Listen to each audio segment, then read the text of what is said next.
Hey everyone, we are going to be explaining what Duchenne muscular dystrophy, also known as DMD, is. We can divide DMD into two segments, Duchenne and muscular dystrophy. You can think of muscular dystrophy as a group of conditions that affect how muscles function.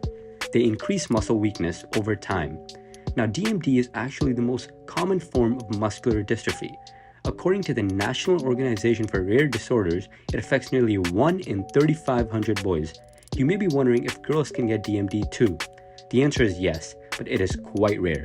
So what is it, you may ask? As I said earlier, DMD affects muscle functions, so children with this condition will usually require a wheelchair by the time they reach their teenage years. The cause of DMD is a genetic problem that limits the production of dystrophin, a protein that strengthens muscle fibers and ensures that you do not injure yourself when contracting and relaxing your muscles. Dystrophin also connects the framework of the muscle cell to the outer layer. You can think of this as a boat connected to an anchor, with dystrophin being the rope that attaches them. The genetic change affects dystrophin production, so the connection is lost. The result of this is that muscles are easily damaged. DMD follows an X-linked recessive inheritance pattern, which I will explain. Males have one copy of the X chromosome from their mother and one copy of the Y chromosome from their father. That means that if their X chromosome has a DMD gene mutation, they will inherit the disease since they have only one X chromosome. Females get one X chromosome from each of their parents. So if they get one affected X chromosome, the unaffected X chromosome will mask it.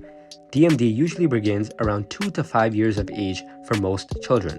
Doctors diagnose it using genetic tests, blood tests, and by examining muscle samples. Some symptoms of DMD include muscle weakness in the hips, pelvis, and legs. These symptoms cause difficulty for most children to stand at an early age. DMD is progressive, so as children grow older, DMD worsens.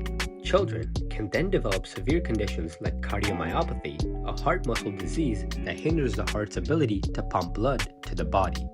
DMD patients can also develop breathing difficulties at a later age because the muscles that help in breathing can also weaken.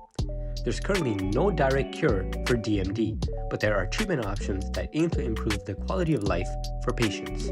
A prevalent treatment option includes steroid drugs that slow the loss of muscle strength.